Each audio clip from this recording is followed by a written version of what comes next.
no se prevé una reactivación de la economía a corto plazo y eso significa que hay que extender mucho más esa posibilidad de devolver los créditos. ¿Qué pasa en este momento? Pues que las entidades bancarias bueno, proponen o obligan a presentar documentaciones que muchos de las pymes, de los autónomos y de las empresas tienen dificultades a presentar porque, claro,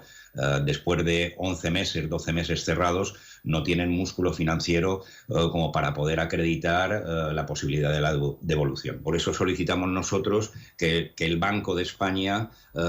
pues tome cartas en el asunto y obligue de alguna manera o facilite a las entidades financieras de que puedan aplicar lo que en el mes de noviembre aprobó el propio gobierno, que es dar mayor flexibilidad para la devolución de estos créditos. La situación es dramática para muchas de las empresas que se plantean abandonar, aplicar el cierre definitivo